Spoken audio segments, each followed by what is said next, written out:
Preguntaron de Venezuela, porque hablar de Venezuela en este momento es hablar de México, así seguro. Por ahí les voy a poner la liga, o en Facebook, o en YouTube, o se las pasamos a los compañeros del buzón, de una magnífica entrevista que Telesur le hace a Thierry Meyssan, francés, de la red Voltaire. Devela cuál es el mecanismo norteamericano. Y las hipótesis de Meyssan son espantosas. Él llega a afirmar que no les interesa el petróleo de Venezuela a los gringos. Les interesa destruir al país. Porque los venezolanos no solamente tienen petróleo, tienen oro, tienen coltán, tienen uranio, tienen torio. Y ellos, veamos lo que está sucediendo, lo que sucedió en Yugoslavia. Los gringos se meten a promover la guerra en Yugoslavia y Yugoslavia quedó fragmentada en 7 países, muchísimos más fáciles de controlar, países pequeñitos, Eslovenia, Montenegro, Serbia, los ponen a pelear entre ellos. De hecho, lo que dice Thierry Meyssan da el testimonio de un equipo de francotiradores italianos que estuvieron presentes en Medio Oriente y cuyo papel es el que militares jugaron el 2 de octubre de 1968 en la Plaza de las Tres Culturas. Disparar contra unos y disparar contra otros. Se dispara contra los estudiantes que dicen nos agrede el ejército. Y se dispara contra los militares para decir nos dispararon los estudiantes. Bueno, pues un equipo de francotiradores italianos ha estado en varios países haciendo eso. Y ya lo hemos visto en Venezuela. Francotiradores que disparan contra gente pro Maduro y contra gente en contra de Maduro, de tal manera de exacerbar los ánimos y de decir, ellos nos están matando. Son planes verdaderamente maquiavélicos. Y lo podemos ver ahorita en Siria, que además es curioso, vean los gringos, Siria, Afganistán, Irak, Venezuela, países con recursos energéticos. Siria la están destruyendo totalmente. Estamos ante una guerra de quinta generación, se llaman golpes blandos, como lo vimos en Brasil. ¿Qué hacen en Brasil? Primera, el legislativo defenestra a Dilma Rousseff, elegida legítimamente, y utilizan al Poder Judicial para encarcelar a Lula da Silva y que no pueda participar en las elecciones por una sencilla razón. Si a Lula lo hubieran dejado participar, el presidente de Brasil no sería Jair Bolsonaro, sería Lula da Silva. Y encarcelan a Lula da Silva sin pruebas.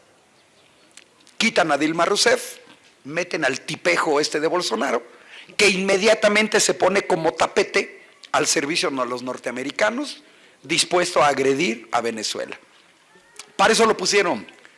Dilma Rousseff no se habría prestado a la posición de Bolsonaro. La posición de dignidad del gobierno de Andrés Manuel López Obrador, que no es el único. Ahora ya acusan a López Obrador de que no está a la altura de los tiempos, que porque ya no está de moda la no intervención, como si fueran camisas, pantalones o sombreros.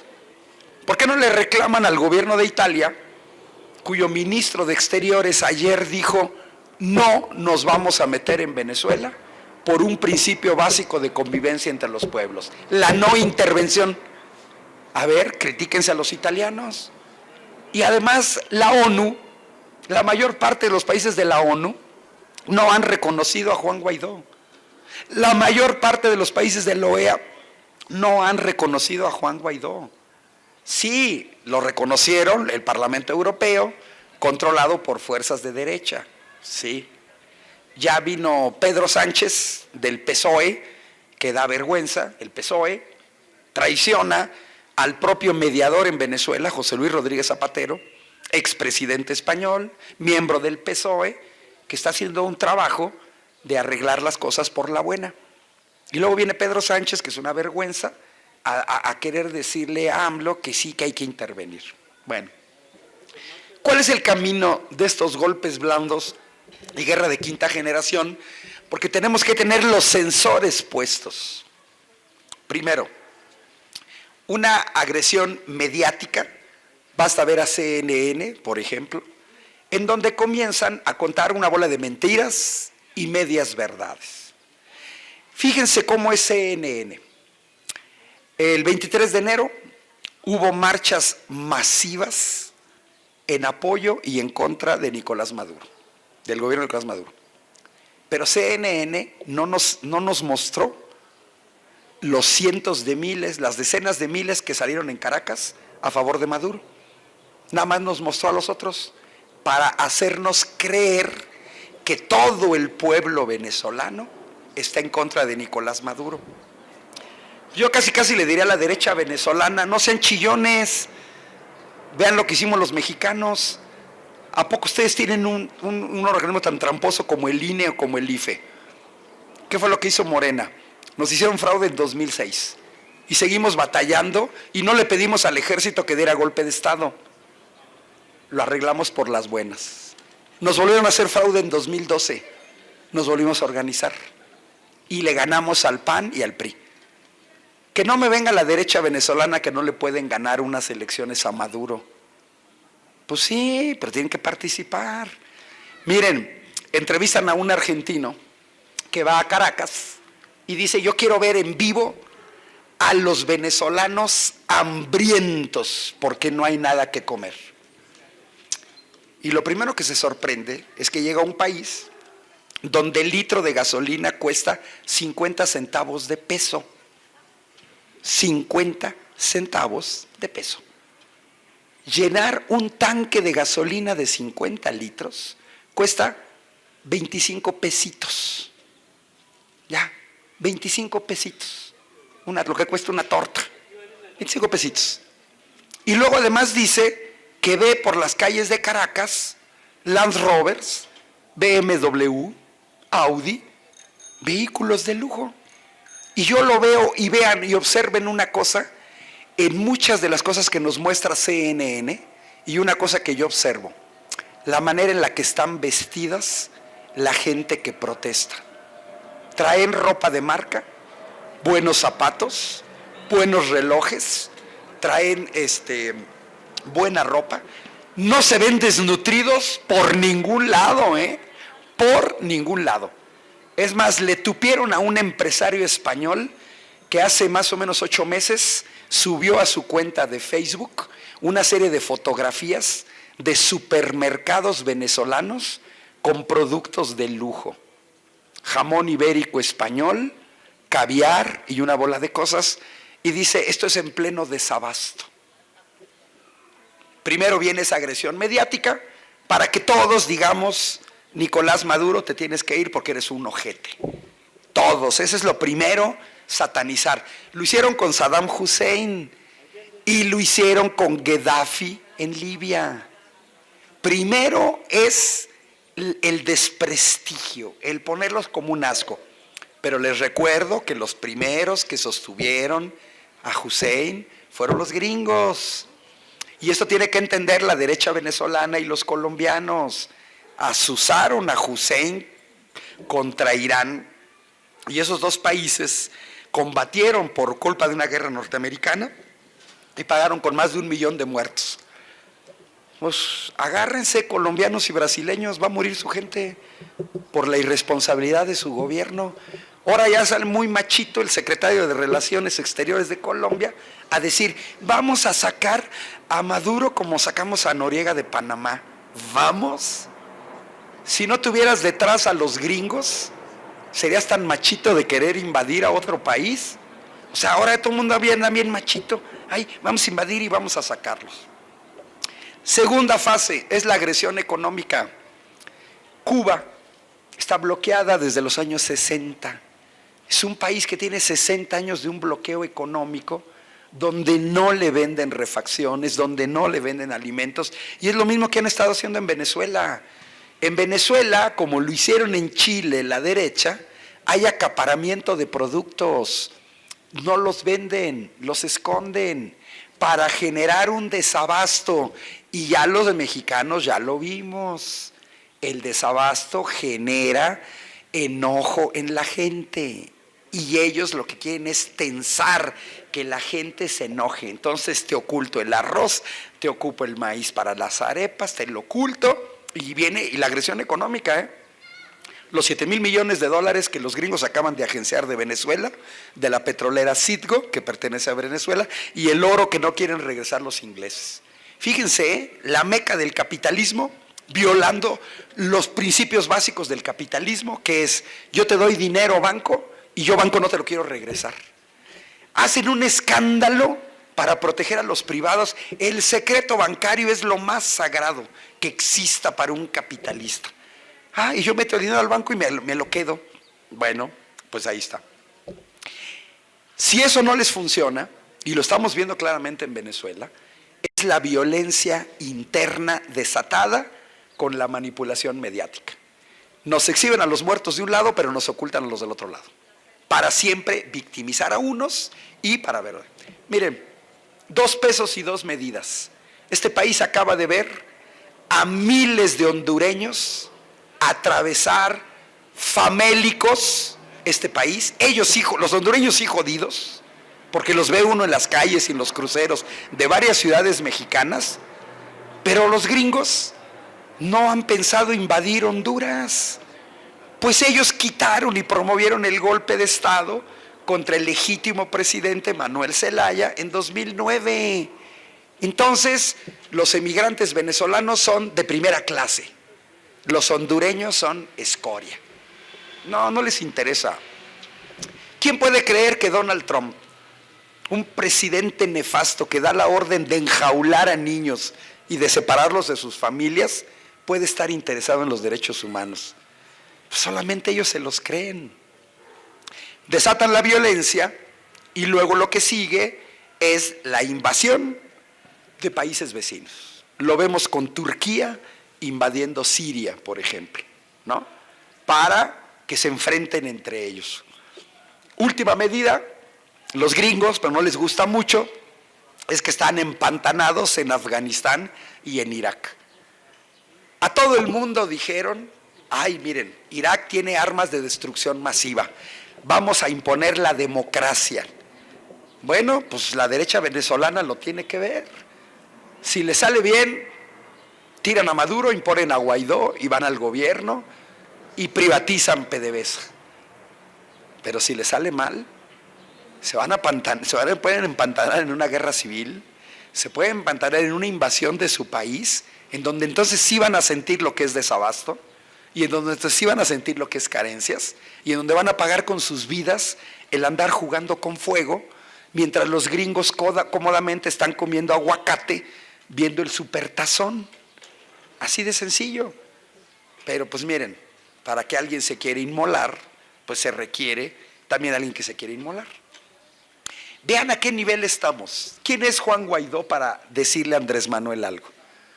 En primera, lo voy a decir de manera despectiva, ni modo, es un diputadillo o un diputadete que yo me quise buscar en internet cuánta gente votó por él. Es un diputado federal. Pues no sé, Venezuela es un país que tiene 30 millones de habitantes. Tan solo los que votamos por Andrés Manuel somos más que todos los habitantes de Venezuela. Así de sencillo. ¿Cuántos pudieron haber votado por él? Si bien le va a algunos miles. Y votaron por él para que fuera diputado. Y se autoproclama presidente. A ver, ¿qué le pasaría a Donald Trump? ¿Qué diría? Que Nancy Pelosi, quien es la presidenta del Congreso norteamericano, en una de las marchas de 30,000 maestros en California, o en una de las tantas marchas que hay contra Donald Trump, incluso en Washington, se autoproclamara presidenta de los Estados Unidos. Porque dice que ella es la presidenta del Congreso, y como el Partido Demócrata tiene la mayoría, queremos a Nancy Pelosi, sí, que Nancy Pelosi. A ver, ¿qué haría Donald Trump? ¿Se autoinvadiría? ¿Se imaginan a un líder de los chalecos amarillos ahorita en Francia que se autoproclame presidente en vez de Emmanuel Macron? Y los parlamentos europeos, sí, ya se autoproclamó presidente. Es una cosa gravísima esto que estamos viendo en Venezuela, gravísima, porque le puede suceder a cualquier país. Cualquier hijo de vecina se va a autoproclamar, ¿no? Bueno, ¿qué tendría que entender la derecha venezolana? Apuesten en la negociación, van a salir perdiendo también ellos, van a salir perdiendo y pueden salir perdiendo mucho, y sobre todo la carne de cañón que tienen que hacer. En ese sentido, México y Uruguay, y no son los únicos, sí le están apostando a una cuestión que a nosotros tampoco nos conviene. Si vemos el mapa de Sudamérica, si vemos la violencia en las calles y la represión de Mauricio Macri a los argentinos, miren, la represión en Argentina es más feroz que en Venezuela. Las escenas de violencia de la policía argentina reprimiendo a manifestantes en Argentina superan las que se ven en Venezuela. Pero eso no lo ocultan, eso no nos quieren mostrar, que Macri es un represor. Naturalmente a nosotros no nos convienen todos estos regímenes de derecha. En cierto sentido, las dos potencias en América Latina, pues es Brasil y es México. ¿Qué tenemos que hacer? Pues informarnos más, tener paciencia. Los problemas técnicos en Pemex van a requerir tiempo. Por ejemplo, esto que dice Rocío Nale. Vean a qué nivel de estupidez. El haber vendido 2 plantas de hidrógeno al interior de refinerías en México es como si ustedes les vendieran la cocina de su casa. Y entonces, cada vez que ustedes se fueran a hacer un huevo frito o un sándwich, tenían que pagar una mensualidad a quien le vendieron la cocina. Porque esas plantas de hidrógeno estaban dentro de las instalaciones de Pemex, se tiene que pagar una renta, creo que en una de ellas es $1,000,000 mensuales, se venda o no se venda hidrógeno. Yo que me esperaría una revisión de los contratos, quién compró, a quién autorizó esa venta, y que nos digan los nombres y anular esos contratos. Recuperar esas plantas le costaría a este país 4,000 millones de pesos. Me parece que una fue en Salamanca y la otra, Salina Cruz no, porque Salina Cruz no tiene, puede ser Tula y Salamanca. Salamanca seguro, Salamanca vendieron una. Entonces, pues, yo los invito a que sigan estos esfuerzos con el buzón, a que seamos difusores. Le llevamos una ventaja enorme a panistas y priistas. Tenemos más argumentos, tenemos datos y tenemos el desastroso gobierno que hicieron ellos, sus resultados. Así es que pues hay que retarlos a debatir, hay que dar datos, etcétera. Y a final de cuentas, a nosotros lo que nos interesa no es un revanchismo. Le apostamos por un gobierno diferente y lo estamos observando. Los programas del nuevo gobierno son diametralmente opuestos a lo que habíamos visto en 30 años de neoliberalismo. Y van apenas 2 meses. Nos tenemos que organizar, sí nos tenemos que organizar. Cada error de nuestro gobierno lo van a magnificar. No la tienen tan fácil, en el sentido de ya no tienen el control absoluto de los medios, pero si se acuerdan, ya hubo un grupo de empresarios de Monterrey que hicieron una vaquita de $20 millones, 400 millones de pesos, para hostigar a un gobierno legítimo. Fíjense cómo son las derechas, 400 millones de pesos para hostigar a un gobierno legítimo que ganó las elecciones. Eso sí no lo critican. O sea, eso les parece natural, criticar a un gobierno legítimo que ganó con más del 50% de los votos.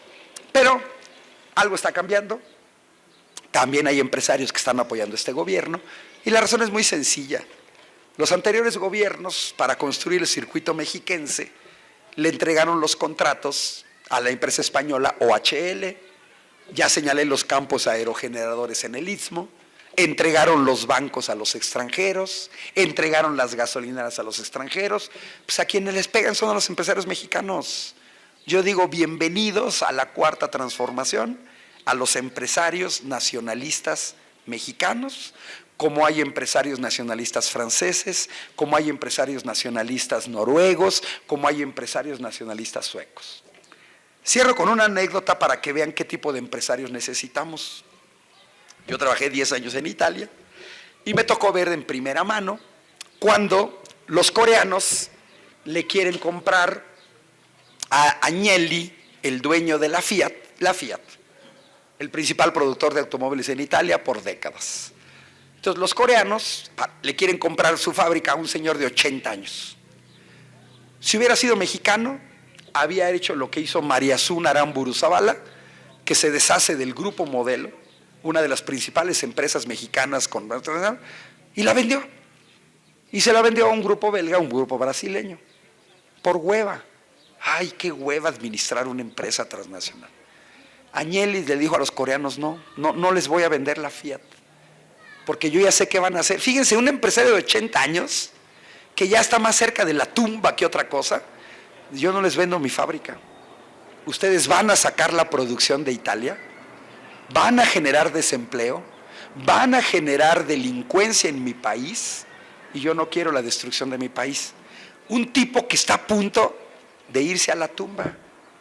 México necesita ese tipo de empresarios que le apuesten a los mexicanos. Yo soy formador de ingenieros, tengo 30 años formando ingenieros.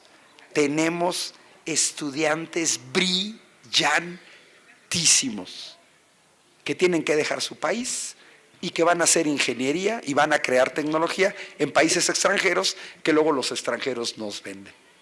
Yo creo que este país sí le está apostando a los mexicanos, sí le está apostando a la juventud mexicana, pero también necesitamos empresarios que se pongan a trabajar. Hace 40 años, los indicadores económicos de Corea estaban por debajo de México. Díganme, ¿quién trae de aquí un celular mexicano? Nadie. Pero ¿quién trae un celular coreano? Marca LG o marca Samsung. Y miren, ¿y quién tiene pantallas planas? Samsung, etcétera. Hace 40 años, más de 40 años, el gobierno coreano llamó a sus empresarios. Es el tipo de empresarios que necesitamos, y les dijo, nos vamos a dar un entre con los gringos, con los alemanes, con los franceses. Y nos llevan mucha ventaja, muchísima ventaja. ¿Qué necesitan del gobierno? ¿Saben qué dijeron los empresarios coreanos? Mayor inversión en ciencia y tecnología y en educación. De lo demás nos encargamos nosotros. Y ahí está Daewoo, un país que no es petrolero, construyendo plataformas para extracción de petróleo en aguas marinas, el productor número 1 en el mundo. Y no son petroleros, son los empresarios. Si hubieran sido empresarios mexicanos, ¿saben qué hubieran dicho? Queremos una reforma laboral para pagar salarios de hambre y queremos que nos condones impuestos. Empresarios mexicanos, pónganse a trabajar, saquen la casta, muéstrenos a los mexicanos que son verdaderos empresarios, tan nacionalistas como son los empresarios norteamericanos, australianos o ingleses. Bueno, y gracias porque se me está acabando la voz.